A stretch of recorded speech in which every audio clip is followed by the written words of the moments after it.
Você tá aí, Lu? Eu tô. Não, a outra tem um som fechado ali, ó. Às vezes ela pode estar só ouvindo, né? Porque a outra vez ela estava com problema no celular, no né? som, né? É. Bom, nós paramos na página 33. 36. No observemos. Exato. Está marcado aqui. Então, quer dizer, fazendo um comentário rápido, nós estamos vendo aqui, né, os componentes das reuniões mediúnicas que estão preparados para o serviço de atendimento aos irmãos desencarnados através da mediunidade, mas cada um com a sua característica própria, né? Sim. Então agora nós vamos continuar. Postara-se ao lado de um rapaz que esperava, de lápis em punho, mergulhado em fundo silêncio. Ofereceu-me Alexandre o seu vigoroso auxílio magnético e contemplei-o com atenção. Os núcleos glandulares emitiam pálidas irradiações. Quer dizer, aquelas irradiações grandes, né, que ele deveria ter para fortalecer mais ainda a ligação com o plano espiritual, estava muito pálida. Tem as energias também, né? Ele não conseguia, né? Ele não estava tão disponível assim, né? Preparado assim para poder para o trabalho do dia, né? Trabalhar. Não entendi por que a Marluz está com uma máquina fotográfica arriscada. Às vezes ela tá sem conseguir botar a câmera. Tá só com som. Que a máquina fotográfica dela tá. O meu não quer funcionar, não, gente. Boa noite. Mas eu estou ouvindo vocês. Então tá bom, porque nós estamos te ouvindo também. Então fica tranquilo aí, tá?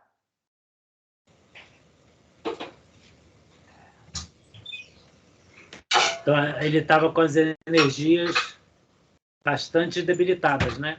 Sim. Tá falando aí que a epífise estava também bem fraquinha, né? É o que nós vamos ver agora, né? A epífise, principalmente, semelhava-se à reduzida semente algo luminosa.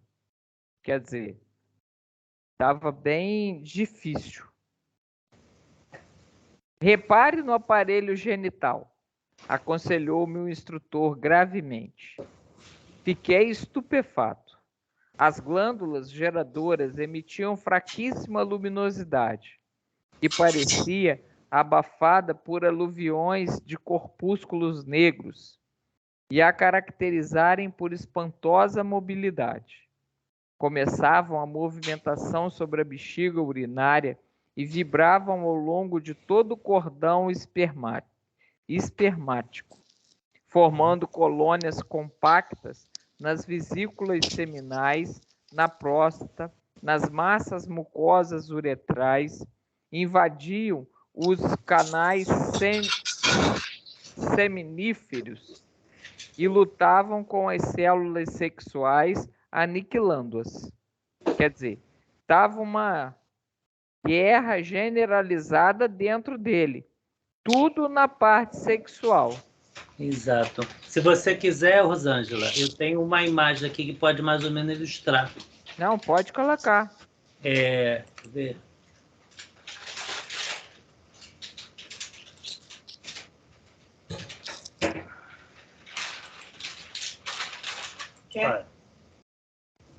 Quer coco? Um pouquinho, tá com som alto. Sim. O que ele estava falando é dessa região aqui, ó, dessa linha. Deixa eu aumentar um pouco mais. Aqui. Que essa região aqui é toda a parte do canal espermático, não é? E no caso, isso aqui, quando está infeccionado, pega toda a região, na parte de rins e esses órgãos todos aqui. né? Então ele estava com essa parte aqui toda debilitada e obstruída, né? Vocês conseguem ver? Uhum. Sim, né? Próstata, tudo direitinho aí. Exato, exato. E isso aqui é um dos lugares, até em relação ao que a gente viu no segundo capítulo, né? Isso aqui é uma região de chakra também, né? E isso Sim. aqui, estando desse jeito, fica bloqueado, né? Bloqueia energia, por isso que ele já está com pouca energia, com essa região ainda bloqueada. Enfim. Aí vamos saber agora por quê, né? Exato. As mais vigorosas daquelas feras microscópicas situavam-se no epidídimo, onde absorviam famélicas os embriões delicados da vida orgânica. Estava assombrado. Quer traduzir aí, Gilson?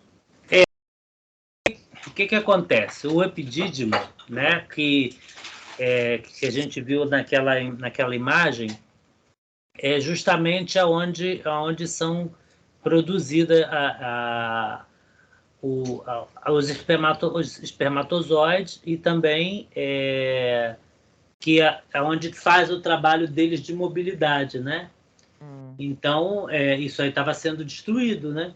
Ou seja, acabando até com a própria questão de hereditariedade, né? E consumindo energia mais ainda, né?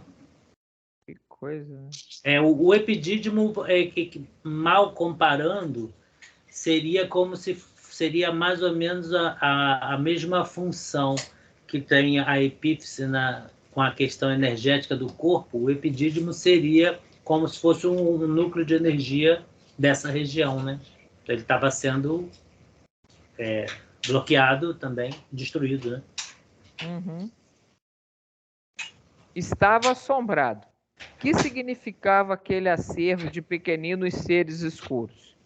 Pareciam imantados uns aos outros na mesma faina de destruição. Seriam expressões mal conhecidas da sífilis? Ele logo leva para aquilo que ele conhecia, né? Sim, sim. Enunciando semelhante indagação íntima, explicou-me Alexandre, sem que eu lhe dirigisse a palavra falada. Não, André. Não temos sobre os olhos os espiroqueta. De o quê? De Sheldon. Nem qualquer nova forma suscetível de análise material por bacteriologistas humanos. São bacilos psíquicos da tortura sexual, produzidos pela sede febril de prazeres inferiores.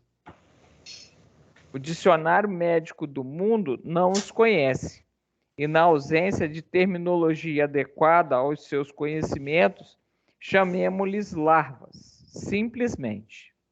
Têm sido cultivados por este companheiro que só pela incontinência no domínio das emoções próprias, através de experiências sexuais variadas, se não também pelo contato com entidades grosseiras, que se afinam com as predileções dele, entidades que o visitam com frequência, à maneira de imperceptíveis vampiros. Uau. Então, por aí a gente vê o quadro, que quadro negro que é, né? Quer dizer, ele tem visitas comuns, né? Que vão até ele, e lá eles conseguem vampirizá-los, vamos dizer assim, né? Sugar toda a energia dele através desses desregramentos sexuais que ele apresenta. Sim. Acaba sendo um ciclo, né? Ele não consegue se controlar, é estimulado para que continue e assim vai, né? Sim. E ele só vai perdendo energia, né? É a mesma coisa comparativa, né, com o álcool. As pessoas que bebem, né, são estimuladas pelos espíritos a beber mais, para que eles possam absorver todo essa parte etílica, né? E com isso é um círculo vicioso. Um bebe, o outro potencializa essa vontade de beber e o encarnado, no caso, vai só perdendo as energias, perdendo a saúde, perdendo tudo, estimulado, né, pelo lado espiritual ali dos amiguinhos que estão ao redor dele. Sim, sim.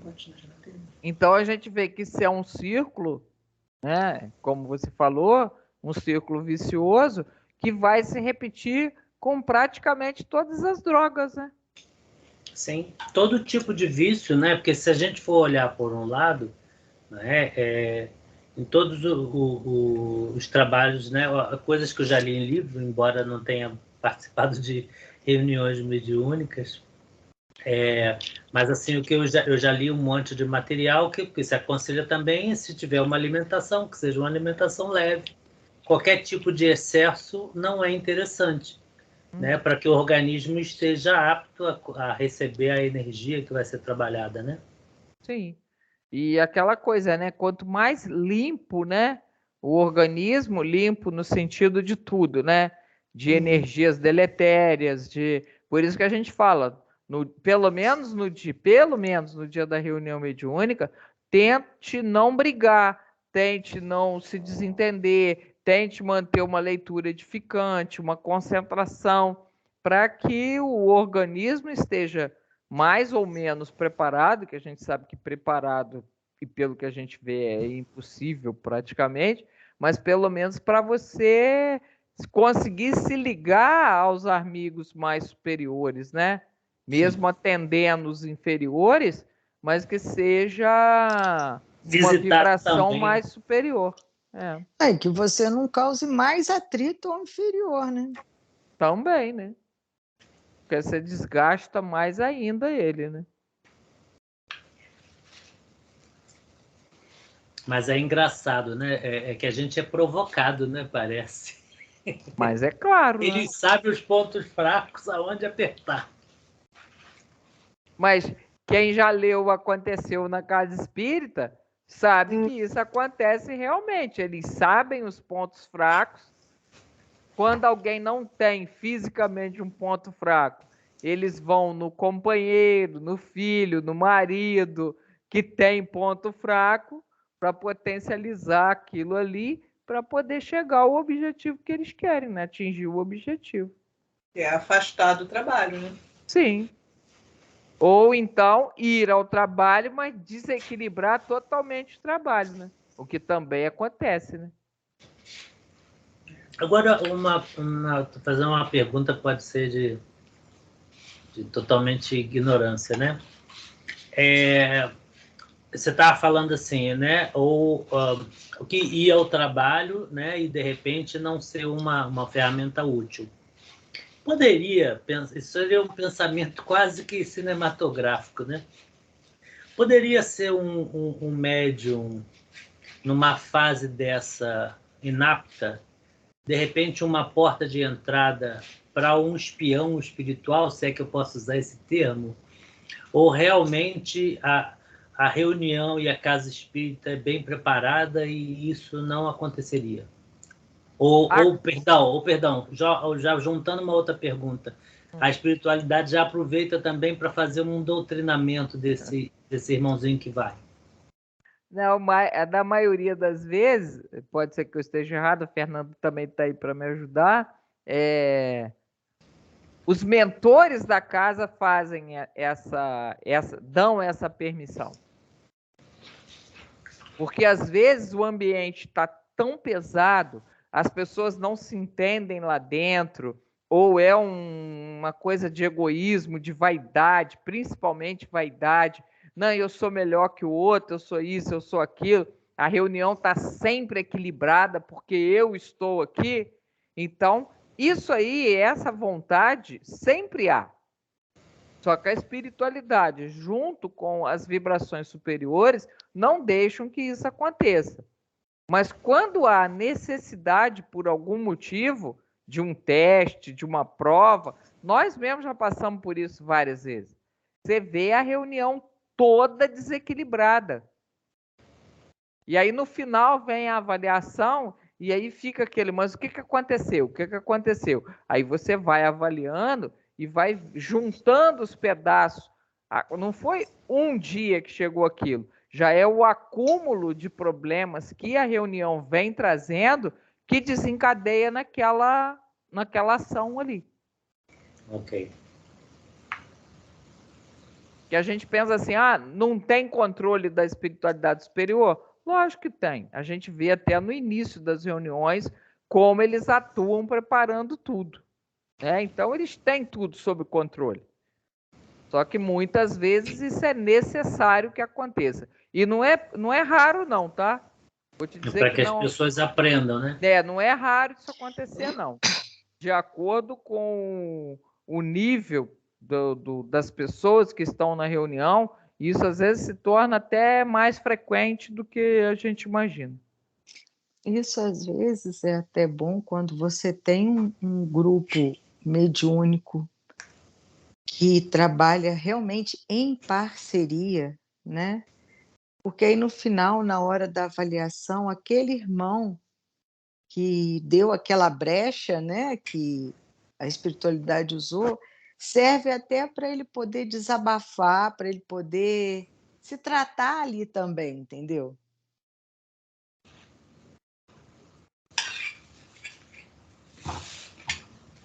Não perdem a oportunidade de nada, né? Não, de jeito nenhum. E como, né, quem já leu o capítulo até o fim, né, vai ver que eles estão aqui exatamente para nos instruir. Então é o que você falou, todas as oportunidades são aproveitadas para nós aprendermos, né? Nós, os encarnados, né?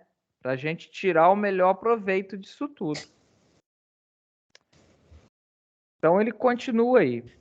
A gente vê, né, o grau de amabilidade dele. Ele vai falar assim: o pobrezinho ainda não pode compreender que o corpo físico é apenas leve sombra do corpo perispiritual. Né? Eu até sublinhei essa frase porque você vê que ele tem uma pena do rapaz, né? O pobrezinho. Que não se deu conta ainda, né? Ele ainda não aprendeu, quer dizer, ele está tentando uma coisa, mas não está observando o outro lado daquilo, né? O que está dificultando tudo isso? Não se capacitou de que a prudência em matéria de sexo é equilíbrio da vida e recebendo as nossas advertências sobre a temperança, acredito ouvir remotas lições de aspecto dogmático, exclusivo no exame da fé religiosa. Quer dizer, com tudo isso, ele ainda se acha alguma coisa, ele acha que ele recebe alguma coisa que é só para ele. E muitas vezes recebe mesmo. Essa influência negativa é exercida, às vezes, só em cima dele, mas ele não consegue perceber isso. Ele ainda transforma todas essas vibrações e acha que isso é uma coisa diferenciada. Sim, que às vezes é o que caracteriza a grande mediunidade dele, né?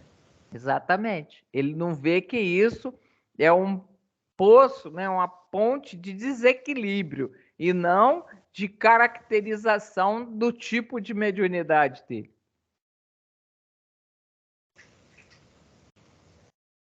A pretexto de aceitar o império da razão pura na esfera da lógica, admite que o sexo nada tem a ver com a espiritualidade, como se esta não fosse a existência em si. Esqueces de que tudo é espírito, manifestação divina e energia eterna. O erro de nosso irmão é o de todos os religiosos que supõem a alma absolutamente separada do corpo físico, quando todas as manifestações psicofísicas se derivam da influenciação espiritual. Não.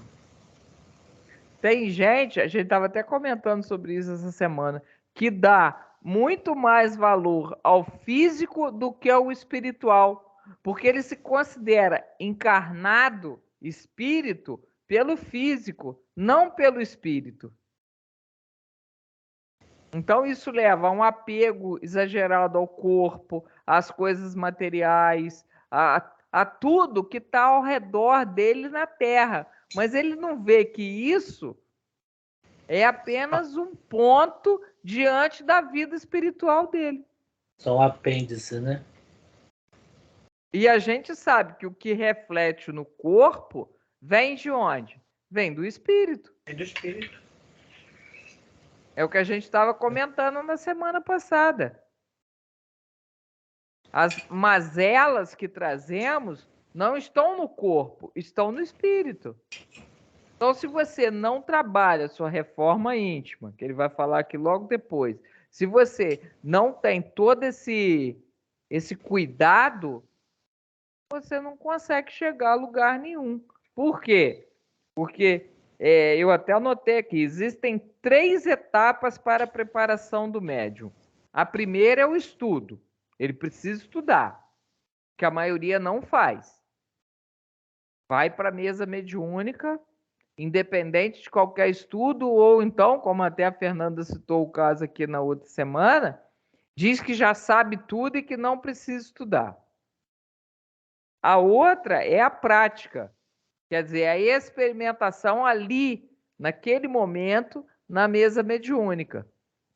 Mas o mais importante disso tudo é a reforma íntima, a reforma moral.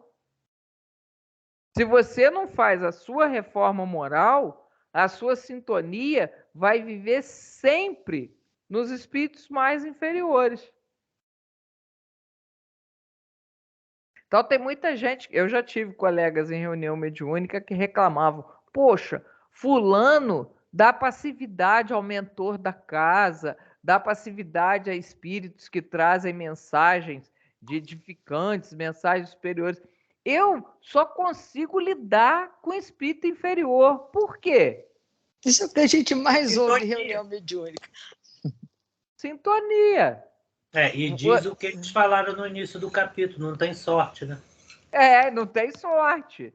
Coitado, ele é tão trabalhador, Gilson, mas tão trabalhador, que ele tem que ficar recebendo os sofredores. Porque ele é um médium muito especial, ele só dá passividade a espírito inferior. Ainda cria aí todo um enredo por trás disso, se achando o máximo em matéria de mediunidade. É lógico que, como Chico, né? Chico até se vangloriava disso, até num dos livros dele, que ele preferia realmente dar 90% das comunicações dele aos espíritos inferiores, para ajudá-los, para alavancar o progresso e a evolução deles. É o mais louvável, né? Mas você não pode se ater, né, a atender espírito inferior achando que você é um Chico Xavier.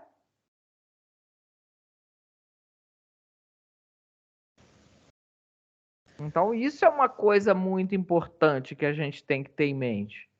Independente de quem. E quanto mais evoluído você for, melhor você vai atender os espíritos inferiores. Porque você já está muito acima daquilo. Quer dizer, a sua própria vibração consegue ajudar, né, aquele irmão, às vezes até sem um dialogador do lado, sem nada. Mas vamos parar e pensar. Da passividade ou doutrinar, né? Conversar, ainda doutrinar, é conversar com o espírito inferior é muito melhor do que com o espírito superior. Porque o superior, com certeza, vai puxar essa orelha para todos os lados. Entendeu? Ele não vai vir para te elogiar, ele vai vir para puxar essa orelha, entendeu? Então deixa, já sei, eu já estou errando. É aquilo que a gente comenta, né? Eles são, igual o pobrezinho aqui, eles são tão amorosos que às vezes eles puxam a nossa orelha o tempo todo e a gente nem percebe. Mas Ainda aí é que mora o acontece, hein? problema. Porque quando a pessoa puxa a sua orelha, que você está vendo que está puxando, você pode retrucar. Quando é com a educação, você só vai perceber isso muitas horas depois.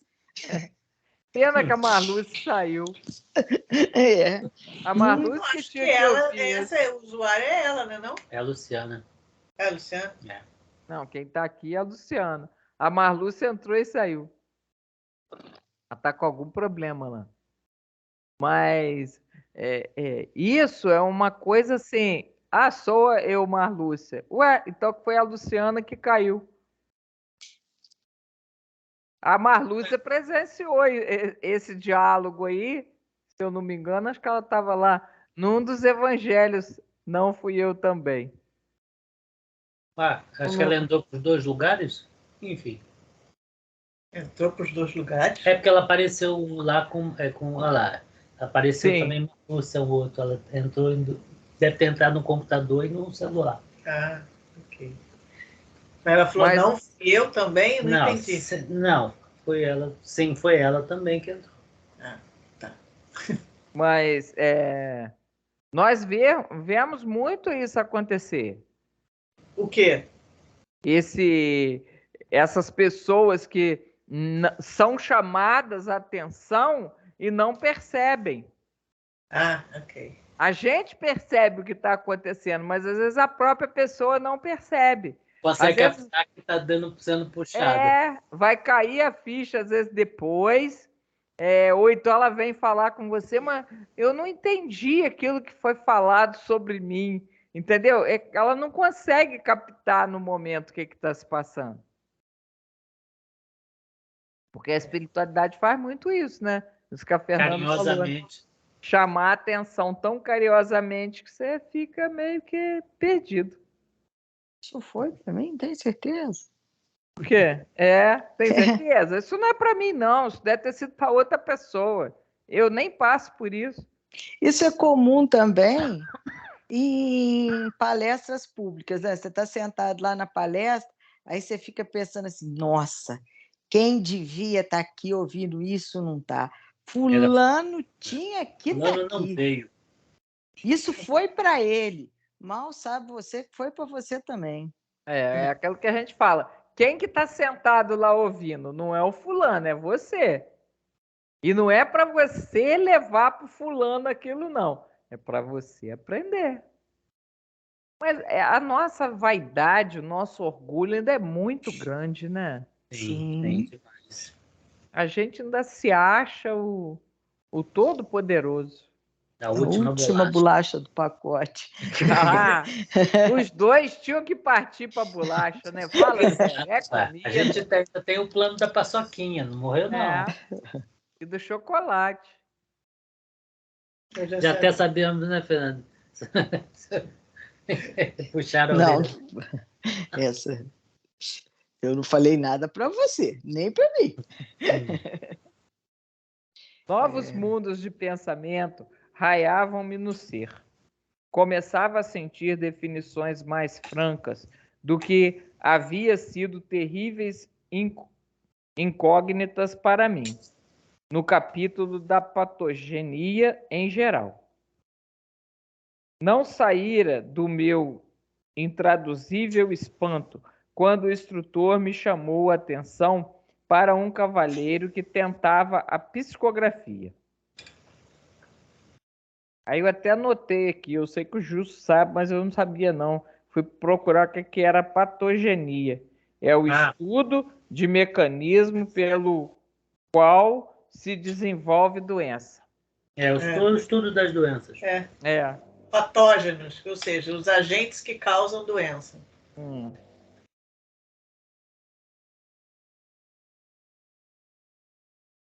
Efetivamente, em derredor daquele rosto pálido, quer dizer, ele estava tentando... Você pulou. Pulei? Observe, né? Tá certo. Psicografia. Observe este amigo, disse-me com autoridade. Não sente um odor característico?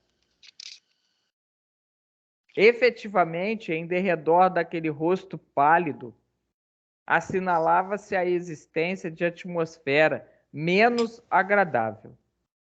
Semelhava-se o corpo a um tonel de configuração caprichosa, de cujo interior escapavam certos vapores muito leves, mas incessantes.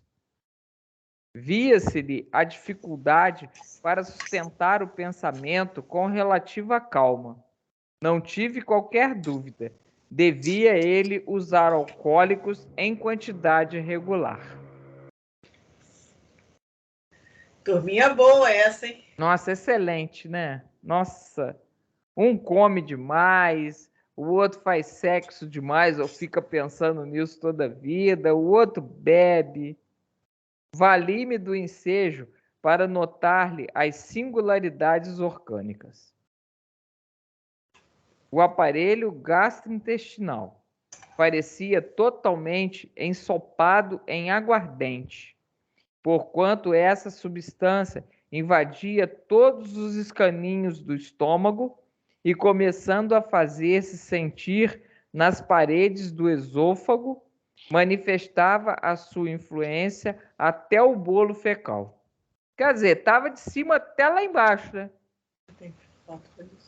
Eu não sou boa disso, mas se estava do esôfago até o bolo fecal, passou por todo o aparelho digestivo. Né? Não sobrou nada. Porque assim, o álcool, assim, além do líquido propriamente ir descendo pelo aparelho digestivo, a partir do momento que ele vai sendo absorvido pelo esôfago, ele já vai atingindo os órgãos também através das veias. Então quando chega lá embaixo, está encharcadão mesmo. O sangue, né? Sangue, né? Exato. Espantava-me o fígado enorme. Pequeninas figuras horripilantes postavam-se-me vorazes ao longo da veia porta, lutando desesperadamente com os elementos sanguíneos mais novos. Toda a estrutura do órgão se mantinha alterada. Terrível engurgitamento. Os lóbulos cilíndricos modificados abrigavam células doentes e empobrecidas. O baço apresentava anomalias estranhas. Eu tenho algumas imagens aqui, se você quiser. Pode passar. Não, manda abraço. Deixa eu só um minuto aqui.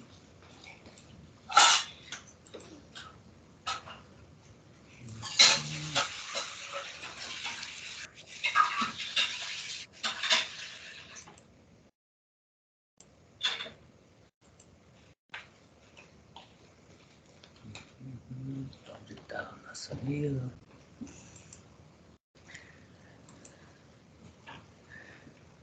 São todas essas. Começa da primeira ano.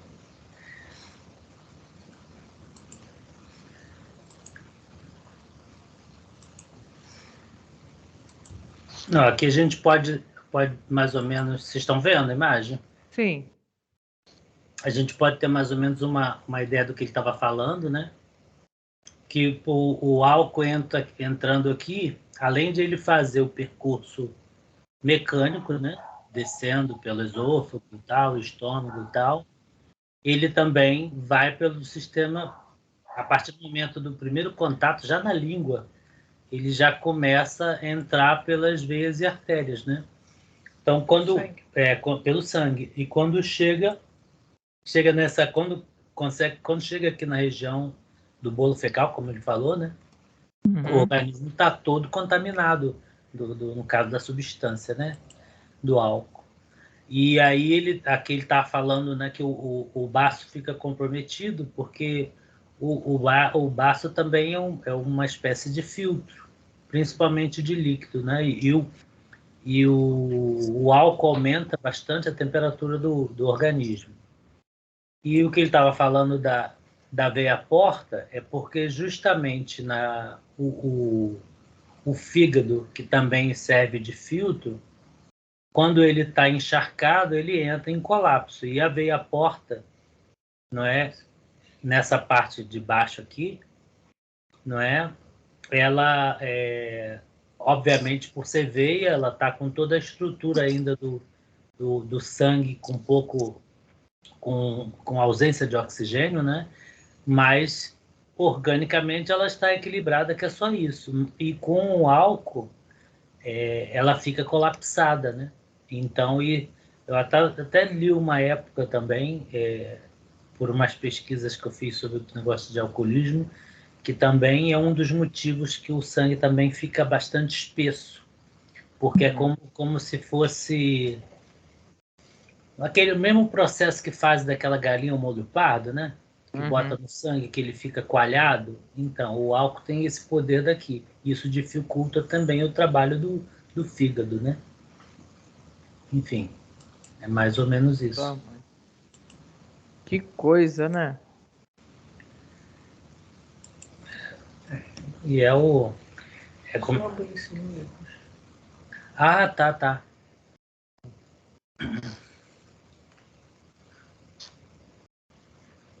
Deixa eu ver aqui se eu... Tá aqui, onde está o bendito do logo do Senhor.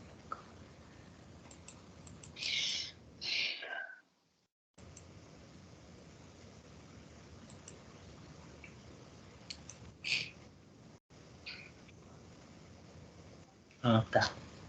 Então, deixa eu só botar aqui para... Porque estava falando, fala aí embaixo aí dos lobos cilíndricos, né?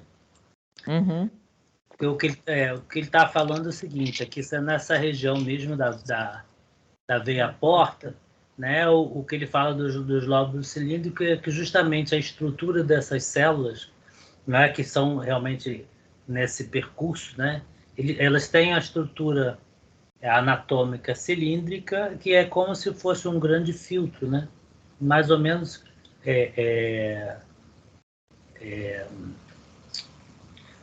confirma o que eu estava falando, né? Da questão isso aqui, o que eu estava falando é o que fica obstruído, né?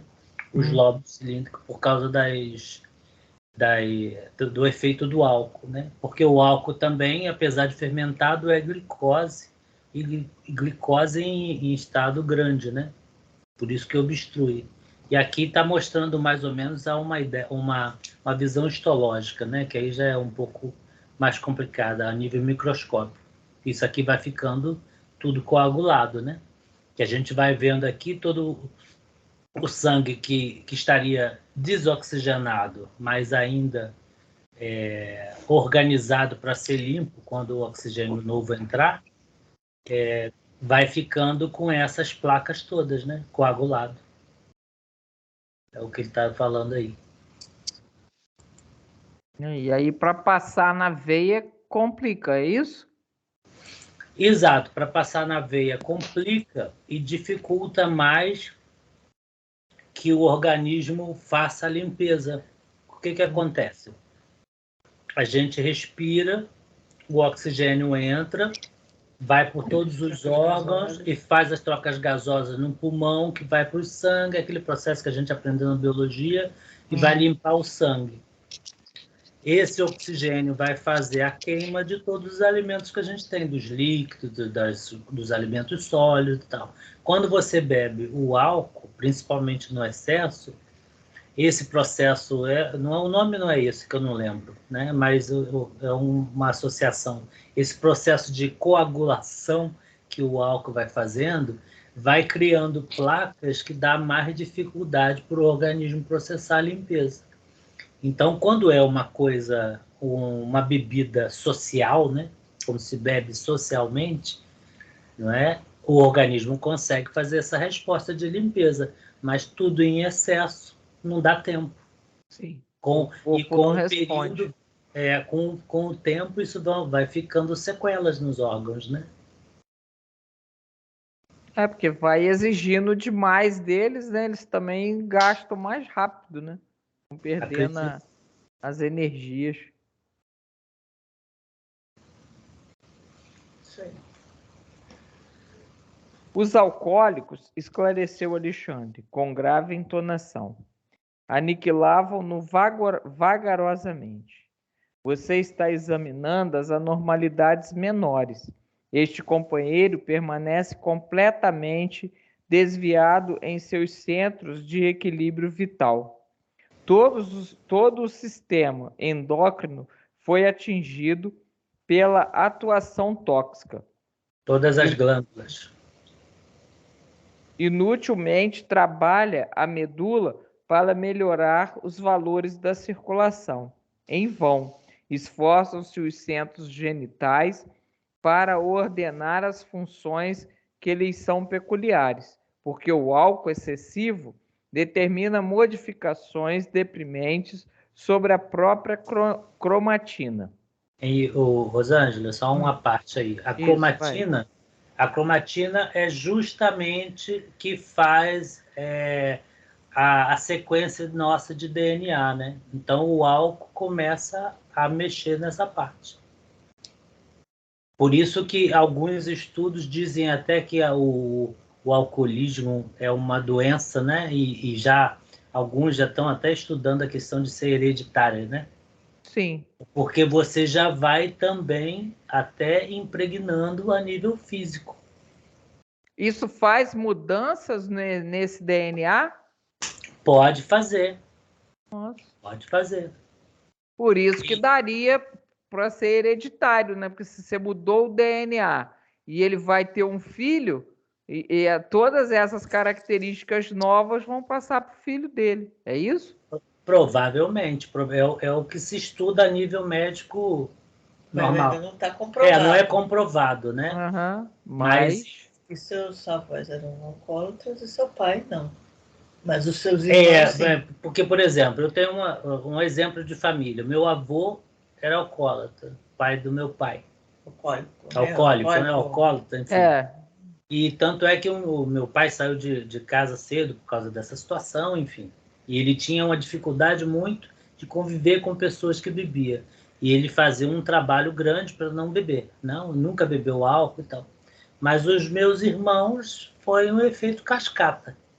Os três. E nós somos 4. Mas aí a gente também pode fazer um raciocínio assim, né? O seu pai talvez tivesse uma força de vontade, uma determinação que superou esse lado hereditário. Acredito. Né? Talvez até ele já trouxesse aí, né, uma bagagem espiritual de informação que ele teria que vencer esse lado alcoólico dele, e ele levou isso a sério e não se deixou levar pelo álcool, né? Sim. Por isso seus irmãos não. Enfim, e o álcool consegue chegar a esse ponto, né? Um dos pontos, né? Eu sei, eu tenho exemplos aqui na família, aqui por perto também, de casos assim de... E de criar esterilidade nesse caso aí mesmo também. Já pensou? O negócio é muito mais sério do que as pessoas imaginam, né? Com certeza. E aí a gente vê não só o lado físico, né, da deteriorização de órgãos e perda, né, da própria encarnação, porque tem algumas pessoas que chegam como suicida porque desencarnaram através do álcool, né, do uso excessivo do álcool, né?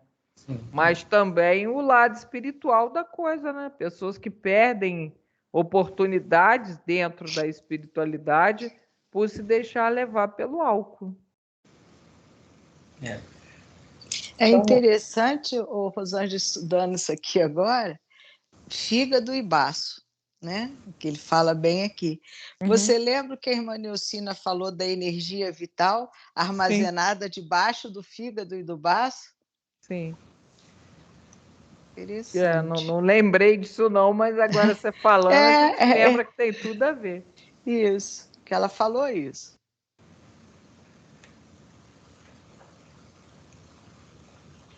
Gente, a coisa é muito mais séria do que a gente imagina. E assim, em questão do álcool, como qualquer tipo de droga, né? Cada organismo tem uma resposta diferente e a gente não sabe disso, né? Sim. Sim, você vê pessoas que com pouco já ficam completamente dominadas pelo álcool. Sim. Outras bebem 24, 48 horas e você não vê que elas estão bebendo. E elas acham, não, isso não me afeta, eu bebo e não fico bêbada. Nós temos uma amiga assim, né? E bebe coisas totalmente diferentes, né? Sim, sim, Toma sim. cerveja, cachaça, toma isso, toma aquilo, e aparentemente para ela não faz diferença nenhuma. Eu, se cheirar uma garrafa de cachaça ou de alguma bebida assim, já me dá dor de cabeça, já fico. Pergunta para a Rosângela como é que eu fico com um copo de chope. Uma coisa linda, vocês não têm noção. Falante, fica falante. Não. Não, igualzinho um tomate. Já viu um tomate bem maduro, mas bem maduro? Você pensa assim, pô, essa pessoa tomou tanto sol que olha como é que ela ficou. Mas não, é o álcool mesmo. Mas você chega a beber, você consegue beber chopp, essas coisas assim? Se tiver um dia de muito calor, às vezes eu consigo tomar um copo de chope. Mas é um copo e acabou. Nem isso eu não consigo. Eu nunca fiquei bêbada na vida, né? Porque bebida nenhuma me desce o segundo copo. Eu chegar a ficar bêbada. Parece que agarra na garganta, não sei. Eu a minha encarnação inteira só tomei alguma coisa com álcool, né? Foi vinho, né? E eu tenho o mesmo problema do cidadão, né? Se eu tomar uma taça de vinho, não passa perto de mim, não, porque todos os meus poros estarão exalando vinho até o dia seguinte. É um cheiro insuportável. Você pode tomar banho, você pode fazer o que você quiser, que o cheiro de vinho estará presente em mim. Fica na pele, cabelo. Fica, sai tudo pelos poros. Aí você pensa assim, Rosângela bebeu uma coisa horrível, né? Eu tomei uma taça de vinho, para mim já é suficiente. Eu tenho total intolerância ao álcool. Eu também. Eu não sei, eu vim com o chip, graças a Deus, bem apurado, que não me desce. Não gosto do gosto do vinho, não gosto do gosto da cerveja, não gosto do gosto de nada. Eu gosto. Eu também vim com um chip bem apurado. Que eu também gosto, como o Gilson, mas eu vim com o chip da minha mãe, entendeu? Bebeu, apanhou, então você vai traumatizando. Criou trauma. Eu vou beber, eu vou apanhar. E ela não consegue beber de jeito nenhum. Não deixa de ser um freio. Eu não tive isso. Eu, porque, por mim mesmo, no sabor de cerveja, já provei cerveja, já provei uísque, já provei várias coisas, mas não vai. Tá perdendo nada, não. Tá, não. Só tá ganhando. E eu acho também uma coisa que influencia muito, né, é a família, né? Na minha família só tinha vinho, acho que é na Sexta-feira Santa, né? Que põe aquele negócio do pão na mesa, aquela coisa assim, né? Aí, às vezes, aqui em casa tinha, porque a gente ia lá para casa do tio, que sempre era lá, que a gente se reunia. E ele, como católico, assim, bem coisa, ele botava vinho na mesa, pão, aquelas coisas que eu acho que é típico da Igreja Católica, né, para a Semana Santa. Então, ele fazia jejum a manhã inteira, ele só ia comer a partir do meio-dia. Então, lá a gente via isso. Mas aqui em casa nunca entrou bebida alcoólica. Ninguém aqui nunca bebeu. Então você também não tem esse hábito de ter bebida à mão, perto, ter em casa, ter gente que bebe. Na minha família ninguém bebia, né? O Wilson foi o único que bebeu, mas já bebeu depois de trabalhando na fábrica e tudo mais. Quando a gente era criança não tinha isso. Mas é coisa complicada. Quando existe vício, tem isso em família, é complicado, porque você tinha que ter até perfume, essas coisas tinha que estar guardado em lugar com chave. Sim.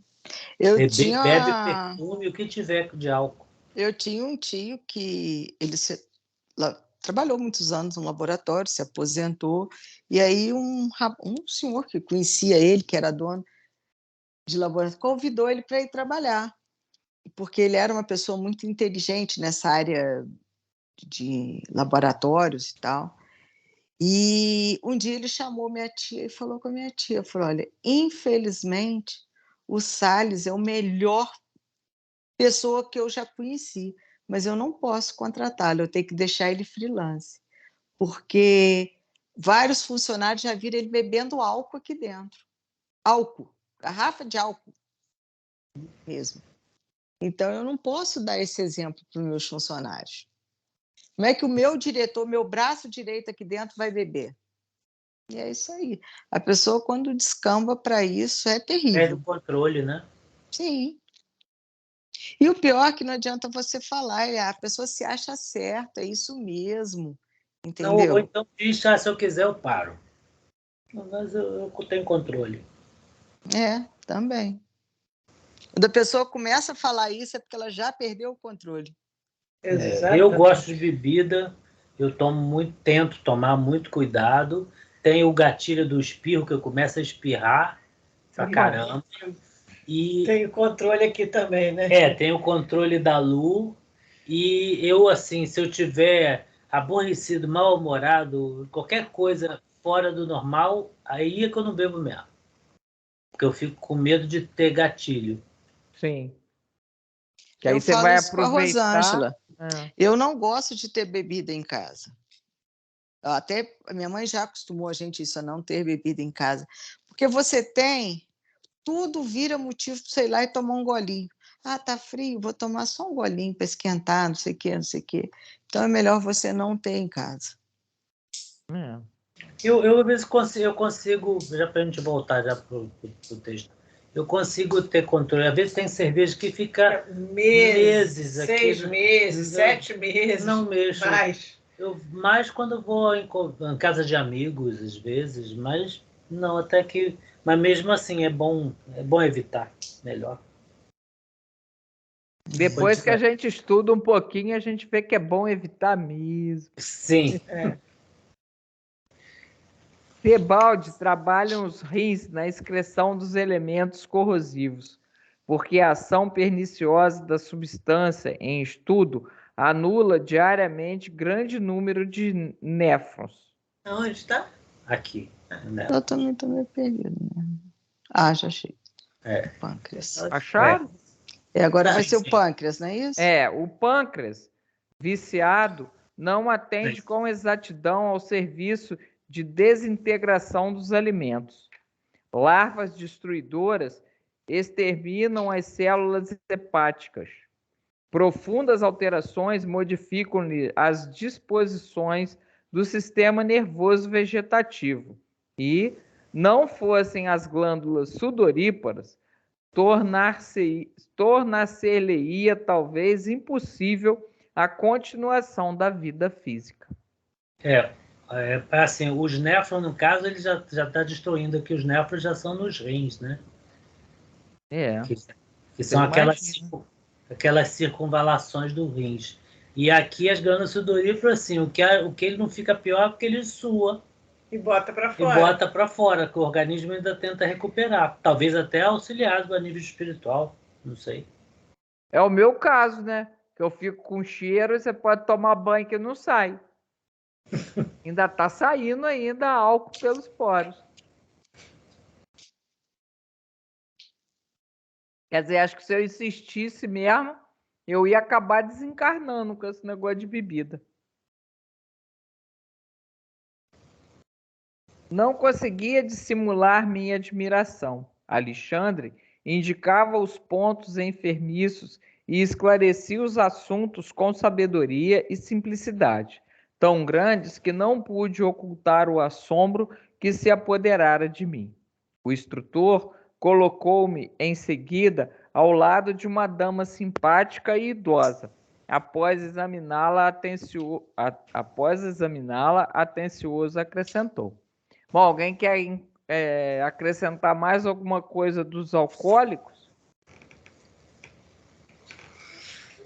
Eu acho que não. Eu acho que não. Acho que a então gente tá. falou bastante desse ponto, creio eu.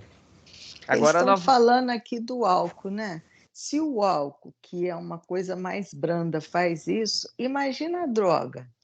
Nossa. Como deve ser essa experiência espiritual num organismo com essas drogas que hoje andam por aí, né? Eu não sei, eu nunca li nenhum livro sobre que com certeza deve ter. Ah, sim. Mas eu não, assim, deve ser uma loucura. Com certeza. Deve ser um descontrole total. Você imagina, às vezes a gente, dependendo, se a gente toma um medicamento mesmo legal, né, um antibiótico ou alguma coisa que entra em conflito com o nosso organismo, a gente já tem várias alterações, às vezes alterações de equilíbrio, de visão, aumento de sono e outras coisas. Imagina as drogas consideradas ilícitas. Sim, A sim. Fernanda pode falar de cadeira disso. É Ué? verdade. Não, porque É, agora eu tomando esses remédios, né? não, porque o remédio que a médica passou para ela, que era o melhor, que até a médica toma, fez tanto mal para Fernanda que ela não saía da cama. Não, e você vê A o pressão foi num patamar assim assustador, uma coisa assim. Não, e você vê quanta coisa que ela foi. Vamos dizer que aquele remédio, se você parar para pensar, ele abriu essa caixa que estava fechada aí. Sim. Até agora eu ainda não consegui reorganizar Organizar o seu nem sistema. física, nem espiritualmente. É, foi mesmo. Caramba. Sim, ué, porque tudo foi desencadeado por esse medicamento. O que estava ali, mais ou menos sob o controle, né? Vamos dizer assim, do meu organismo, né? Os medos, os fantasmas que a gente carrega dentro da gente, estava tudo fechadinho, direitinho. Esse remédio causou uma descompensação num nível e ele atuou aí regulando a pressão, gerando essas crises que eu estou tendo, entendeu? A ponto aí de fazer essa lambança na minha vida que fez. Caraca. Abriu a caixa Sim, de Pandora. sim, abriu a caixa de Pandora. Né? E é uma droga psíquica, né? Vamos dizer assim, porque ela vai atuar nessas partes, nesses hormônios, né? Serotonina, a adrenalina e tudo mais, e gerou isso tudo. Hã? Todas as ninas, né? Dopamina, essas coisas todas. Quer dizer, ele gerou uma descompensação ali de algo que já devia estar pronto ali para estourar mesmo, e não, o remédio fez isso. Aí você imagina um remédio, né, uma droga receitada por um médico. Imagina esse pessoal que toma isso aí à torta e à direita, sem controle nenhum. O que eu li uma vez, assim, eu falei. Hã? Caramba. Não, o que eu li uma vez, não a nível espiritual, não, mas a nível médico, um texto falando sobre a questão da reação do organismo ao crack, por exemplo, né? Que dizem que é uma droga violenta e que atualmente eu acho que não é nem a pior, né? Porque eu acho que tem uma Não, outra. agora tem esse tal de êxtase, né? Que é Não, uma Não, tem já droga. tem uma uma pior. outra já. A Já tem êxtase, pior. Agora tem a tal do. A que faz a pessoa virar um vampiro, né? uma coisa assim, é. É. Mas eu tinha lido esse negócio do crack, que ele é um curto-circuito Sim, ele cerebral. corrói o cérebro. Corrói mesmo, o cara usou o termo de corroer. Exato, exato. Ai, a nível espiritual, como é que deve ficar isso, né? Sim. Bom, ainda bem que você conseguiu descobrir, né, Fernanda, que era esse medicamento, né? Graças a uma pessoa xereta. Porque a médica dizia que não, quer dizer, os médicos diziam que não, que não era ele, que eu não precisava me preocupar. Eu peço ao Google, pergunto ao Google se ele causaria esse problema de pressão, porque até aí seria só o problema de pressão. Doutor Google diz que não. A Rosângela, não se contentando, foi pegar a bula do remédio. E a bula diz que sim, que ele pode até causar hipertensão em quem não tem. Mas aí já estava tudo danificado, né? Tinha começado já, né? Já tinha começado. Mas você conseguiu convencer os médicos a suspender ou trocou Não, de eu médico? parei e acabou. Eu falei com a médica, eu não vou tomar. Ela falou, mas eu tomo, eu não tenho nada. Eu falei, mas comigo não deu certo, eu não vou tomar. Né? Apesar de que você conversa com ela, você vê mais ou menos que ela está convencida de que não foi ele. Porque, na realidade, se você for ler a bula de todos esses remédios aí, né? Você não toma um.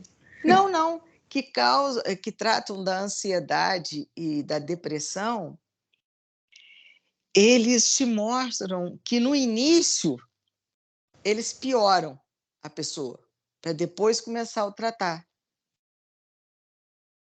Entendeu? Parece que eles potencializam a doença para depois começar a tratar da doença, entendeu? Só que aí, com o meu caso, que eu não estava com a doença tão avançada assim, ele avançou. Não, e levou a um quadro inaceitável. Uma pessoa com 25/15 de pressão. De 19. Caraca. Por 19, 25/19, 24/19, 25/15, 25. Gente, isso aí é uma coisa inconcebível. E assim, várias vezes por dia. É. E minutos depois você podia olhar agora, ela estava normal. Aí eu começava a entrar a crise, aí ela subia, pá. A crise acabava, a pressão baixava. Qual organismo que vai aguentar com uma pressão dessa? Para fazer um AVC é um pulo. Exato. É que é complicado esse negócio do medicamento aumentar os sinais e sintomas para depois melhorar. Isso parece até armação de laboratório. Mas se você lê, fala que é isso. E o novo que ela está tomando, que graças a Deus fez efeito, né? E não criou tanto problema assim. Ela mesmo falou: você tem que tomar 30 dias para o seu organismo acostumar com a droga. Aí agora, né, passaram-se os 30 dias, nós voltamos lá, ela falou, bom, agora eu vou dobrar a dosagem do seu remédio, porque agora que ele vai começar a ter função terapêutica. Até os 30 dias era só para você se acostumar com a droga. E não tinha função terapêutica nenhuma para melhorar. Agora que ela está tomando a dose para melhora. Que coisa, gente. Essas doenças psíquicas, elas são muito complicadas. E a gente acha que nunca vai ter. Eu vi as pessoas com isso, com depressão, com ansiedade. Eu não conseguia entender. Eu achava que, isso é falta de ocupar a mente. Inclusive, nós temos uma amiga que diz que terapia é terapia cheia de louça para lavar. E, sei lá, até aqui eu achava isso tudo engraçado e normal. É mesmo, é verdade. Se a gente tiver ocupação, o que não me falta na vida é ocupação, por isso que eu não tenho essas coisas. Só que, infelizmente, não é assim. Não é mesmo, não. Tem uma hora que seu cérebro diz, opa, chega, cansei de você, cansei dessa vida que você está levando. E você está acompanhando também com homeopatia ou só alopatia? Homeopatia também. Estou com a irmã Neucina também. Ela é ótima. Na realidade, gente, eu estou com tudo. Tá com tudo e não tá prosa. Não tô prosa. Então vamos reparar, irmã. E uma outra polêmica, uma outra discussão que eu queria colocar aqui, que eu já ia esquecendo. Quem toma alcoólicos pode participar de reuniões mediúnicas? Não. Eu acho que não, né? Mas aí é o que a pergunta. Mas ele mesmo coloca no capítulo aqui sobre o problema do social. Exato. Pelo que eu li aqui, ele permite a bebida social. Mas o que é o social? É aí que a gente ia chegar. O que é o social? Você tomar um copo num fim de semana, fora de uma reunião, fora de um trabalho, né? Que como o Gilson colocou, se você não tem esse hábito, o seu organismo vai conseguir se recuperar, ou você tomar um copo, ou sei lá, igual a Fernanda, se tomar um copo, tá lascado. Mas você tomar um copo todos os dias, ou todas as tardes, quando sai de serviço. Pois é. Eu assisti uma palestra do Dr. Almir, era um médico, ele era diretor da Faculdade de Medicina de Vassouras. Para a medicina, se você bebe, por exemplo, eu não passo um Natal sem beber. Não sou alcoólatra, porque eu só bebo no Natal, mas também não consigo passar o Natal sem estar bebendo, você é alcoólatra.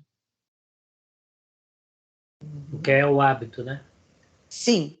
Se você tem um dia certo, não, eu só bebo na sexta-feira, você é alcoólatra.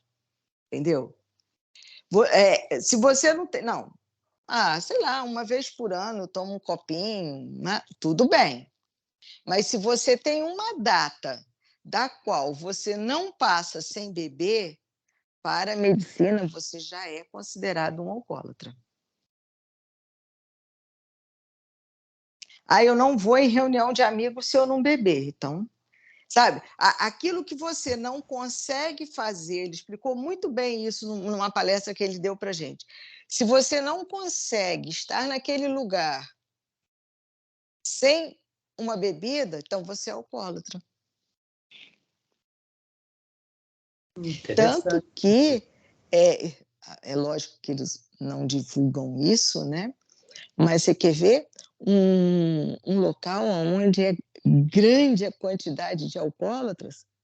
Entre os padres. Tanto que hoje já se permite, mais que secretamente, né, usar o suco de uva ao invés do vinho. Porque o vinho canônico, que é o vinho usado nas igrejas, ele é delicioso, mas o teor de álcool dele é muito grande. Sim, é alto.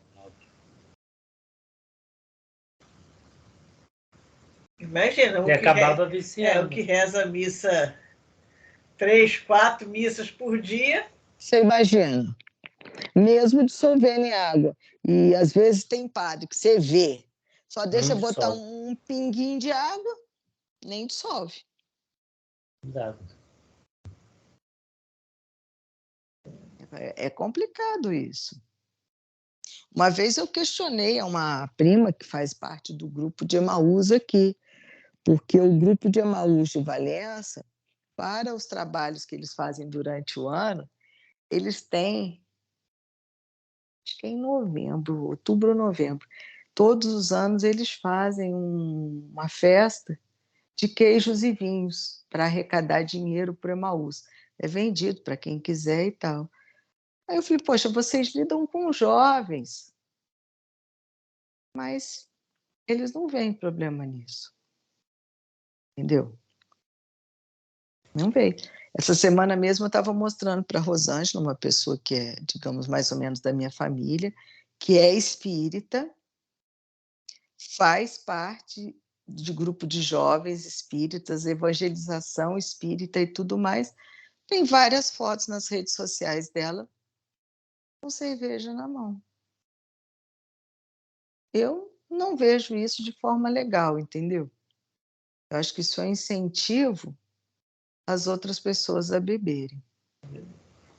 Não é que você vai beber no escondido, né? Não é que você vai beber no escondido, mas eu acho que se você lida com jovens, nós estávamos até comentando, eu e a Rosângela, durante esse período de Festa da Glória, que é um lugar onde os jovens bebem mais do que o costume, né? Durante o ano, eles bebem muito. A igreja evangélica ali, a metodista, ela fez uma festa lá com todos os atrativos da igreja católica, sem bebida. E todos os jovens dela foi para lá. Isso é para quê? Para prender os jovens dela lá e não deixar ir para beber. Agora, o que o centro espírita faz? Vai para lá com os jovens beber também. É complicado. É muito complicado isso. E olha, gente, eu vou falar uma coisa, a Rosângela está aí que não me deixa mentir. Valença está uma coisa pavorosa com esse negócio de bebida. Mas é pavorosa mesmo. Bebida e droga. Está se bebendo muito? Nossa Muito Senhora. e usando droga nas ruas. Você passa pelas pessoas fumando cigarro de maconha e tudo mais, como se fosse a coisa mais natural. Mas bebida tá assim demais. É todo mundo, todo lugar, todo dia, não tem. Porque Valença não tem atrativo nenhum para nada, só para bebida. Gente, você vai no mercado, você olha aquele carrinho na sua frente, você fica com a pena da pessoa, tem ali um cadinho de carnezinha, um pedacinho disso, daquilo. Você vê que a pessoa é humilde, está contando dinheiro, mas o engradadozinho de cerveja lata está ali. Pode ser da mais vagabunda, mas ele está lá, o fardinho está lá. Um dia, durante esse período aí, final de pandemia já, eu fui aqui nesse mercado perto da Rosângela aqui para comprar um negócio, e o rapaz, não sei por que um garoto novo resolveu puxar papo comigo e tal, falando, aí ele falando comigo que ele estava gastando, ele tinha que gastar o resto que estava no cartão dele, que ele ia ver se o dinheiro dele dava para pagar o que ele estava comprando, não sei o quê, porque só ia recarregar com mais dinheiro desses auxílios aí, se o cartão dele já tivesse zerado. E ele comprando cerveja, com um cartão que foi dado aí para quem estava passando necessidade durante o período de pandemia. É triste. Mas a coisa mais comum que a gente enfrentou foi as pessoas que receberam esse auxílio, não sei das quantas, no mercado, comprando carne e cerveja para fazer churrasco. Que isso? Sim. Sim, uma quantidade enorme de pessoas assim. E isso aí não é de agora, não. Isso continua acontecendo. Se a turma recebe Bolsa Família para cuidar das crianças, a única pessoa que não vê o dinheiro são as crianças, porque os pais já torraram aquele dinheiro há muito tempo. Compra celular, compra cerveja, compra carne, compra isso, compra aquilo. Menos as coisas que as crianças precisam. Não tem controle, né? Não é só controle, não. Eu acho que aquilo que os pais tinham, né, de fazer tudo pelos filhos, hoje o filho é a renda dos pais, porque as pessoas estão tendo filho para ganhar dinheiro, para não ter que trabalhar, não ter que fazer nada. Então ela tem filho. E sabe o que acontece? As pessoas hoje não enxergam a bebida como problema. Elas mesmas incentivam os filhos a beber, porque elas não enxergam como problema. Elas não se importam que o filho beba, porque ele não enxerga aquilo como problema. O sexo hoje também está da mesma forma. Banalizado, né? Banalizado. Toda vez que se reporta isso, eu lembro de uma vez que o meu ex-marido chegou em casa indignado, ele estava falando, ele pegou, numa das escolas que ele trabalhava, as duas secretárias conversando. Então, falando, sobre essa questão das filhas, elas todas duas tinham filhas e tal. Aí uma delas virou e falou, não, eu não me importo que a fulana transe.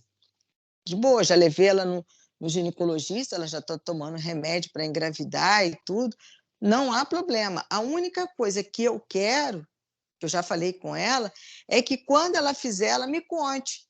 Todas as vezes que ela fizer, ela vem me contar. Aí ele falou: mas isso está errado. Você, como mãe, não tem que querer que ela faça.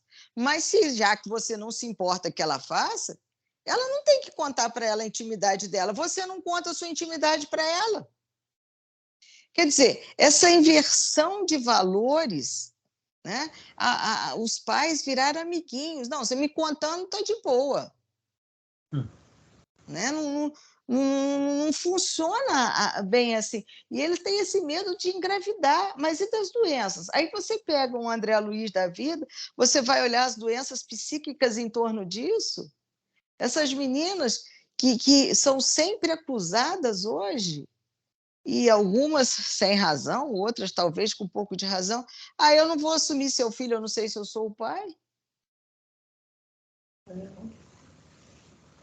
A situação é muito séria em relação a isso. É bebida, está tudo muito banalizado hoje. Isso causa um efeito cascata, né, nas famílias. A gente tem exemplo de pessoas que você vê já passando de mãe para filho, todo mundo no mesmo caminho. De filho para neto. Sim.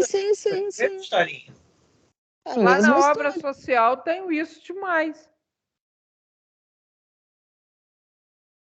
Entendeu? É isso que está aí. E aí você vê...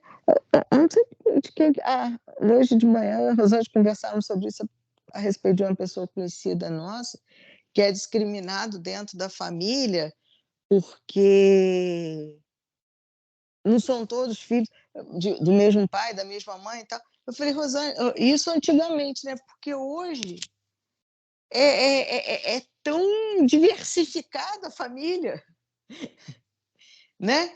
Você é meu irmão por parte de pai, ele é seu irmão por parte de mãe, mas eu não sou irmão do outro, porque, sabe, é uma confusão e às vezes vive todo mundo na mesma casa. Tudo muito natural, né? É complicado isso.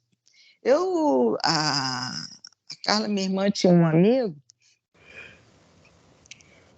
os pais dele casaram, aí ele nasceu. Os pais dele separaram, logo assim que ele nasceu, não quiseram ele, deram ele para a avó dele criar. Aí o pai foi para um canto, a mãe foi para o outro, arrumaram outra família, os dois criaram os filhos dessa família. Mais tarde, os dois se reencontraram, se juntaram de novo, tiveram um outro filho, pegaram o filho de um, o filho de outro, certo, o mesmo casamento, e ele continuou, não queriam ele, porque ele fazia parte de um passado que eles não queriam lembrar. Que isso? Coisa complicada. Quer dizer, ele tem irmãos só por parte de pai, ele tem irmãos só por parte de mãe, e passou a ter irmãos por parte de pai e mãe, mas ninguém queria ele não. Porque você faz parte de um passado que nós queremos esquecer. Que difícil para ele, né? Que cabeça para ele. Sim, é a sorte que ele é um menino assim bem... Acho que resolvido. A vida ensinou bem para ele, parece, né? Aparentemente. Mas você vê essa desestrutura de família, né? Eu não sei se vocês passaram por isso, né? Mas da nossa adolescência, às vezes você tinha ali, né, um amiguinho seu que já tinha uma cabeça um pouquinho mais adulta, seus pais ficavam rezando ali na sua cabeça: ó, fulano, presta atenção para andar com fulano, fulano é isso, fulano é... Hoje não tem mais isso. Não existe mais a boa e a má companhia hoje. É o jovem que escolhe, né? Porque, sei lá... Não tem freio, não tem nenhum tipo de freio. Pai não sabe nem onde o filho anda. E eu vou te dizer, gente, que hoje a má companhia é o pai e a mãe.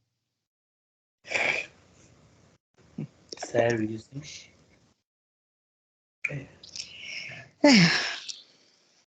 Ó, 9-7. Uhum. Ok. É bom que a próxima que começa na semana que vem, né? Já deixei a irmãzinha para semana que vem.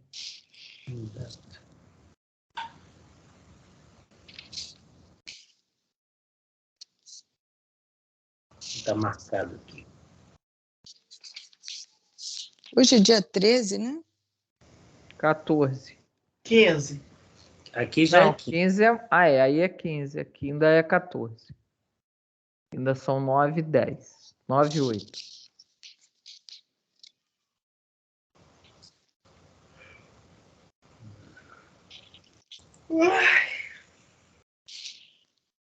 Hoje seu fone não te deixa ouvir nada, né? Não. Hum. Só o tic-tac do relógio. Por quê? Eu tenho uma má notícia para você. Seus gatos já começaram com a gritaria lá fora. Ah, meu Deus. Hoje eu já arrumei